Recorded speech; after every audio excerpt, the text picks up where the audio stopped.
Okay, good morning.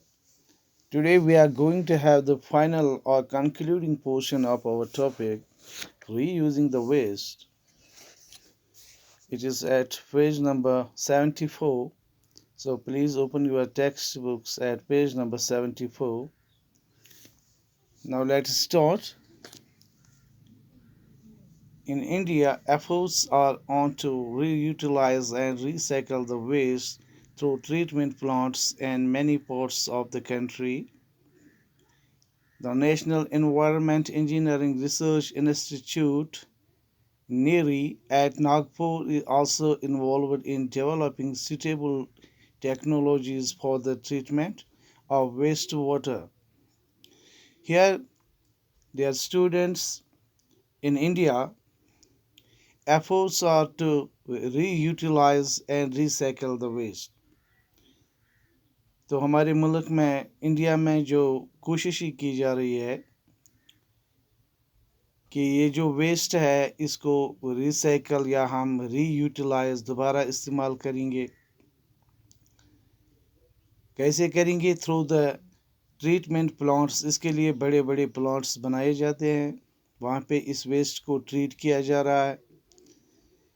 हमारे मुल्क में बहुत सारे पार्ट्स ऐसे हैं where the efforts are being made to treat or reutilize these wastes in our country, in the various parts of our country.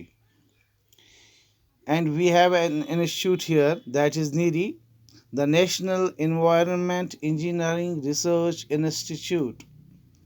N means national, E means environmental, E means engineering, O means research, and I means institute. This NERI, this National Environment Engineering Research Institute, it is situated at Nagpur, is involved in developing suitable technologies. तो इस institute का जो ताल्लुक है वहाँ पे techniques जो है इनको बरोई कार लाया जा रहा है। suitable techniques for the treatment of waste water, खासकर जो वेस्ट वाटर निकलता है उसको ट्रीट करने के लिए वहाँ पे टेक्निक्स का इस्तेमाल किया जा रहा है।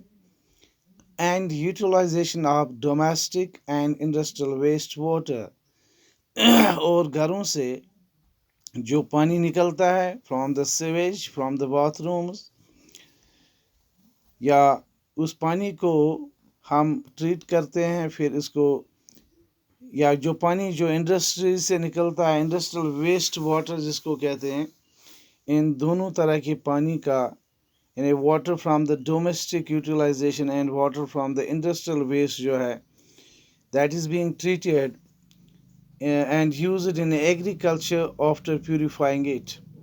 इन दिस वाटर जो है, ये जो वेस्ट वाटर है, it is being purified there and then used for the agricultural purposes. One purifying plant in Gujarat is able to treat 45 lakh liters of water daily. एक और प्लांट है जो गुजरात में है जहाँ पे तकरीबन 45 लाख लीटर्स पानी जो है एक दिन में इसको प्यूरिफाई किया जा रहा है, and generating energy equal to that produced by 10 tons of coal. और उससे एनर्जी भी हासिल की जाती है, तवानाई को भी हासिल किया जाता है, जो कि हम 10 टन कोल अगर जलाएंगे, 10 टन कोल जलाने से जितनी भी एनर्जी निकलेगी उतना वहाँ पे वो एनर्जी भी हासिल करते हैं। But this is not enough, लेकिन ये काफ़ी नहीं है। There is a lot of waste material that we don't reuse yet. अभी बहुत सारा वेस्ट मटेरियल है that we don't reuse yet, जिसको अब तक हम रीयूज़ नहीं करते हैं। Our population is growing at a fast rate, हमारी आबादी जो है बहुत तेज़ी से बढ़ रही है। बट आवर रिसोर्सेज, लेकिन जो हमारे वसाइल है, स्पेशली द नेचुरल रिसोर्सेज, खासकर जो कुदरती वसाइल है, आर वेरी लिमिटेड, वो बहुत महदूद है। तो we can't afford to waste our resources, तो हम अपने resources को ज़ाया नहीं होने देंगे, especially the natural resources, खासकर जो कुदरती वसाइल हमारे पास है, since they are very limited. Therefore, when there are means and methods available to reuse them, जब हमारे पास ज़रा तरीके मौजूद है, ज़रिए मौजूद है कि हम इन वेस्ट का कैसे रीयूज़ करेंगे, तो फिर हमें करना चाहिए.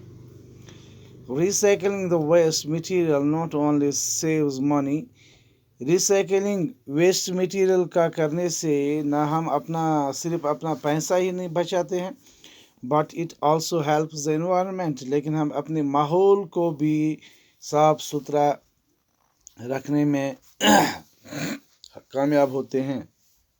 ये हमें इसमें भी मदद करता है कि हम अपने माहौल को इन वेस्ट से साफ और पाक कर पाते हैं. Do you know the 3 R's of the modern world? आज की जदीद दुनिया में 3 R's जो है, 3 R's पे अमल करना है. वो क्या है? पहला R क्या है? Reduce, meaning let's minimize our waste output. पहले तो हमें ये कोशिश करनी चाहिए कि हमें वेस्ट आउटपुट कम जो मिनिमाइज करना चाहिए, यानी कम से कम उसको पैदा करना चाहिए, ज़्यादा वेस्ट निकालने की कोशिश नहीं करनी चाहिए. दूसरा आर जो है, don't simply use and throw, reuse what you can, यानी हर कोई चीज़ फेंकना नहीं चाहिए, देखना चाहिए कि क्या हम इसका दोबारा इस्तेमाल कर सकते हैं या नहीं. इसका रीयूज़ करो, वट एवर यू कैन, जितना हम कर पाओगे. और तीसरा आर क्या है? रिसाइकल. अगर नहीं कर पाओगे तो things like paper, plastic, glass, metal should all B recycle. ये तीनों चीज़ें जो है को रिसाइकल होना चाहिए, करना चाहिए. Converted to fresh raw material, और इसको नया माल इससे तैयार करना चाहिए, खाम माल जो है. So in recycling we will be saving our lives from the hazards of pollution. तो रिसाइकल करने से हम अपनी ज़िंदगियों को बचाते हैं आलूदगी से, आलूदगी के नुकसानात से. hazards means नुकसानात. It would also mean saving our valuable resources, और इसका ये भी मानी हो सकता है कि हम अपने valuable जो अनमोल कुदरती वसाइल या वसाइल है, हम इनको भी बचाव करते हैं. तो thank you very much.